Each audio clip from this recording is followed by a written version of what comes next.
Radical.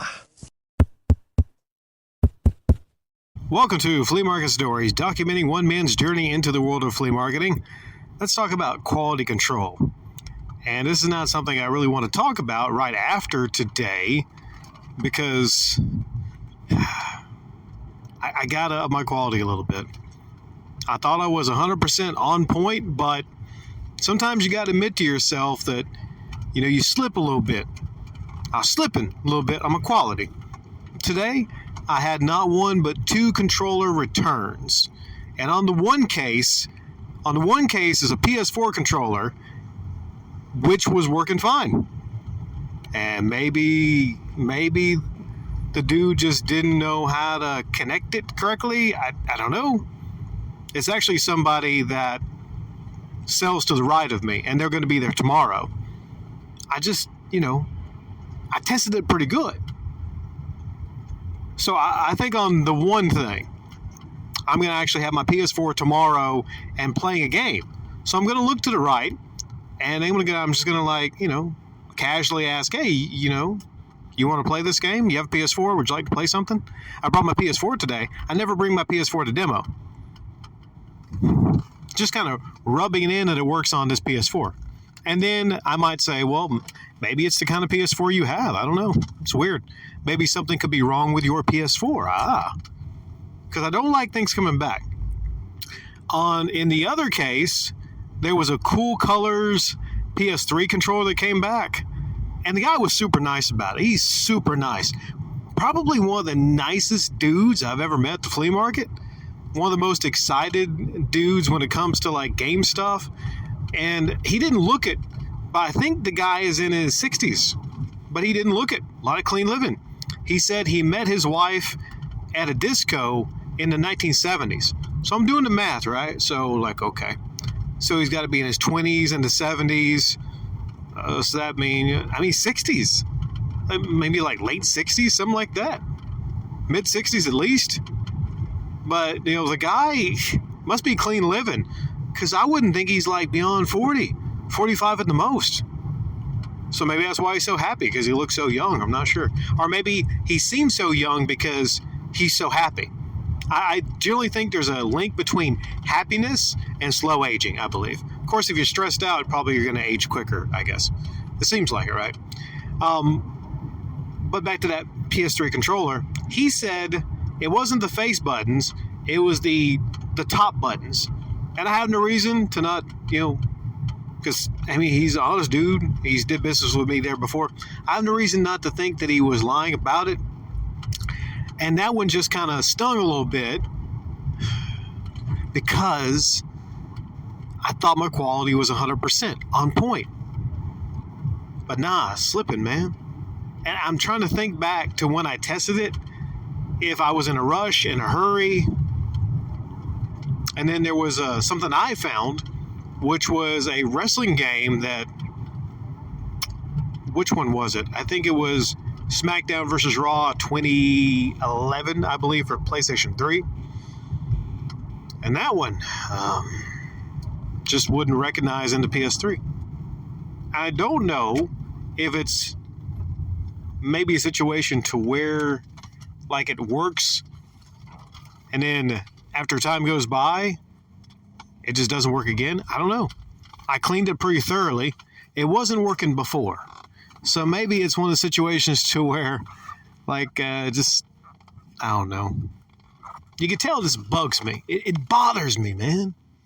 Because what's going through my mind is, how much stuff do I have, controllers and games, that people might have issues with? And maybe I've just gotten lucky. It's a massive undertaking. You got to understand, it really is. Running basically a game store, because it's got multiple consoles, multiple controllers, hundreds of games, and it's not only just checking them once.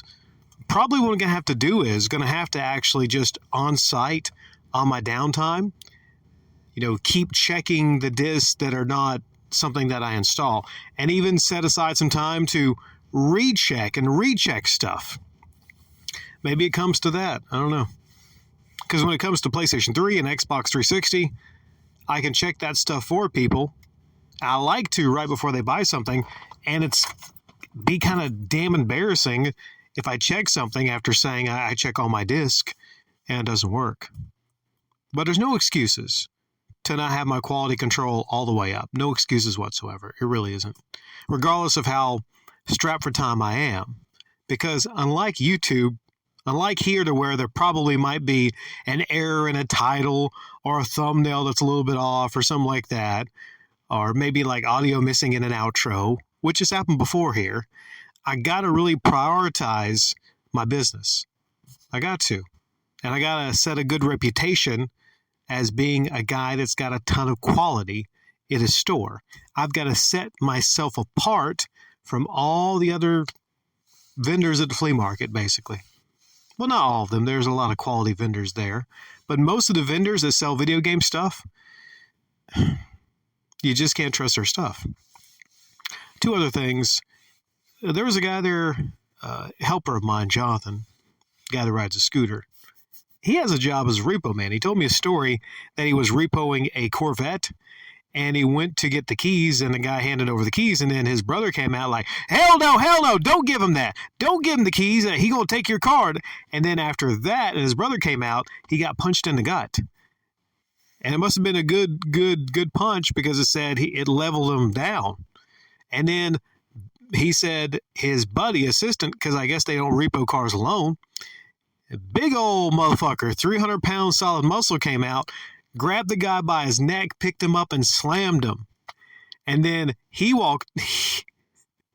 My buddy on the scooter got back up. You know, he was still kind of hunched over from the pain from the punch.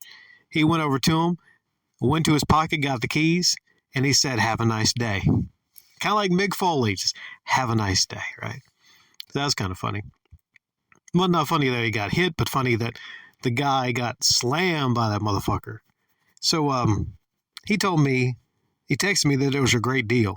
And whenever he tells me there's a great deal at the flea market, I'm not saying it's not a great deal for regular shoppers, but I try to not tell him, I don't want him to know exactly how low I get things because then he might like want lower prices when he buys stuff from me.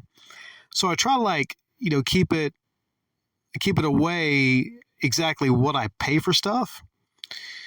But he told me that there was an Xbox 360 there, a slim model that had a price on it. Somebody written on it, $125. And it was $125 with 2 controllers, power hookups, and 25 games. And at first I said, it's a pretty damn good deal. No, 29 games. 29 games, 360 slim. I could maybe get that much just from the system alone. So if I bought it, there would be 20-some games I would get, right? Not a bad deal. But here's the kicker. The games were installed on the hard drive, which still, not a bad deal. But I'm thinking, okay, how many games on the hard drive are trials? And how many games are like, Doritos Crash Course or something like that? But then I thought, well, $125. The hard drive is about $20 alone to buy online. The power supplies, stupid expensive to buy those power supplies. So in the power supply and the hard drive, even with or without the games, you got close to $50 in value that I could put to another system because I have a lot of Slims right now that need a power supply and a hard drive. But still, nah. Compared to what I get things for on Goodwill, not a great deal. But of course, I don't tell them where I get stuff. I just say, I have connections at the flea market, which ain't a lie. I do. Most of the stuff I get online. But I tell them I have connections at the flea market to where I can get things significantly less than that. And I told them if that was physical games, like if you had some Mortal Kombat, some Call of Duties, some Lego Marvel, Lego Batman, something like that, some good sellers, then yeah, that's a great deal. Because if there's some Black Ops in there, $20-$30 a pop, yeah. But the value is going to be in the games. And if they're on the hard drive, I just don't think that's as appealing to people as having the physical games.